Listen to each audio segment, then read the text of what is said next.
Fenêtre sur l'emploi et j'accueille comme chaque mois Laurent Pietraszewski. Bonjour Laurent. Bonjour Arnaud. C'est un vrai plaisir de vous accueillir, fondateur du cabinet Grenelle, ancien ministre en charge des retraites et de la santé au travail. Et c'est important et vous avez choisi aujourd'hui de nous parler d'un sujet, non seulement il vous tient à cœur, mais c'est vous qui l'avez conceptualisé. Il faut quand même rendre à César ce qui est à César. Vous n'allez pas le chercher au Canada ou aux États-Unis, c'est votre idée.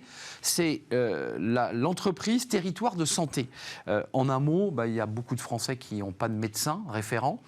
Et vous dites, j'ai peut-être trouvé la solution. Est-ce que c'est ça la base de votre idée ? Oui, c'est ça. Et d'ailleurs, vous avez raison de souligner, Arnaud, qu'il y a près de 6 millions de nos concitoyens qui n'ont pas ce fameux médecin référent. Vous savez, celui qui vous suit dans votre parcours de santé, qui vous oriente vers les spécialistes.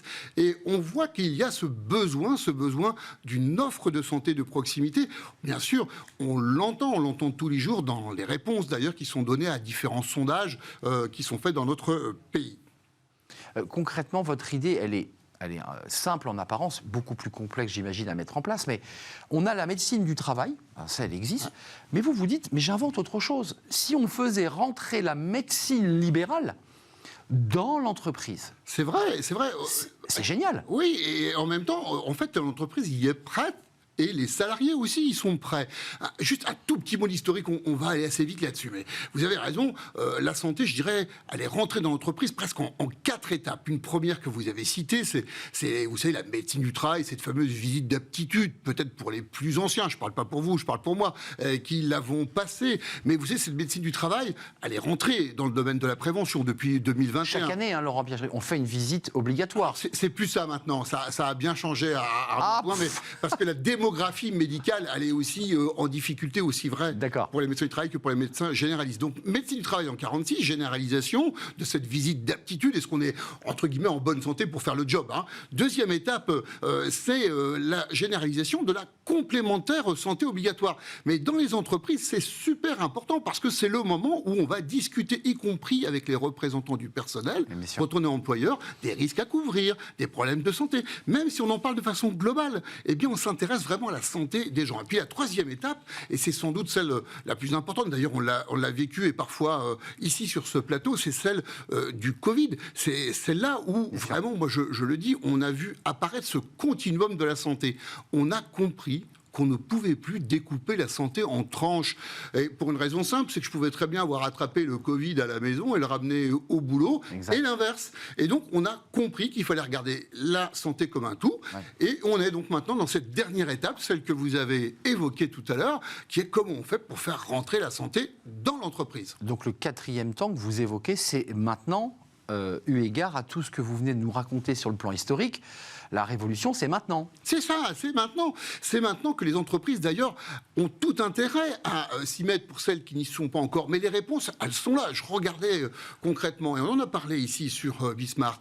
Il y a 2 boîtes, j'en ai pris 2 au hasard, une qui s'appelle Libéros, une qui s'appelle Viabiz, qui fournissent déjà des campagnes de prévention clés en main pour les entrepreneurs, pour les DRH, qui veulent monter des campagnes de prévention, qui sur le diabète, qui sur les cancers féminins, qui sur la bonne alimentation, tout ça c'est déjà possible. Mais très concrètement, un cabinet libéral, c'est-à-dire un médecin dans une grande entreprise, mettons peut-être pour l'instant les PME de côté qui pourraient travailler en cercle, mais les grandes entreprises, elles ouvrent un bureau qui serait donc le cabinet médical du médecin libéral. Enfin, quand on observe le sujet en peu de hauteur, on se dit mais c'est tout bénef. Le médecin a une clientèle effectivement captive à portée de main et le salarié n'a pas besoin de faire 30 km ou 40 pour retrouver son médecin généraliste avec l'angoisse d'arriver en retard au travail et au final de ne pas prendre le rendez-vous, parce que c'est ça l'enjeu. Mais bien sûr, en fait, on gère les 2 contraintes d'agenda. Le médecin, il a absolument besoin d'avoir un temps utile à 100%, donc il ne faut pas qu'il y ait de no-show, c'est-à-dire d'absence au rendez-vous. Et lorsqu'on est sur le lieu de travail des patients, évidemment, ça va marcher tout seul. Et le deuxième sujet, c'est pour le patient, pour celui qui a besoin de voir le médecin. Lui, il a juste à sortir de son poste de travail pour venir rencontrer ce médecin généraliste. Vous savez, Arnaud, on a déjà aujourd'hui des grandes mutuelles dans ce pays qui projettent des médecins généralistes dans des unités mobiles de manière à répondre aux besoins des salariés. Donc ça, c'est la dernière étape possible. Alors, d'un point de vue technique, ça reste possible. Est-ce que vous, qui connaissez bien le droit, et qui en avez été d'ailleurs un représentant, vous avez été ministre, est-ce que c'est techniquement possible, est-ce que c'est juridiquement possible d'insérer de la médecine libérale au sein d'une entreprise? Alors, tel qu'on le fait aujourd'hui, c'est possible. Il y a quelques garde-fous à prendre en compte. D'abord, il est très clair que la santé, c'est du domaine privé, c'est-à-dire que l'employeur n'a pas à savoir ni à se mêler de la santé. Il offre un service supplémentaire, c'est celui d'avoir une consultation. Là où il agit aussi comme employeur responsable, c'est que et il y en a beaucoup qui veulent le faire, il le laisse faire cette consultation sur le temps de travail, parce que c'est du bon sens, ça se fait de façon fluide. Évidemment. Alors on respecte, évidemment, il y a une obligation de confidentialité, et puis vous savez, le médecin, lui, il est tenu à cette même obligation de confidentialité. Et je dirais, le deuxième point de vigilance qu'il faut partager, c'est l'harmonisation avec la santé au travail, parce que les médecins du travail ne sont pas toujours dans les entreprises, mais ils peuvent y être avec des services de santé autonomes. Et là, il faudra articuler tout ça, mais on sait bien qu'on a aussi encore des étapes à franchir. Merci Laurent Pietraszewski. Puis précisons que cette idée que vous portez, parce que c'est votre idée, peut être aussi un outil de marque employeur pour dire nous avons, en plus de tout ce qu'on vous propose, un service de santé intégré qui est peut-être un outil de marque employeur. Absolument.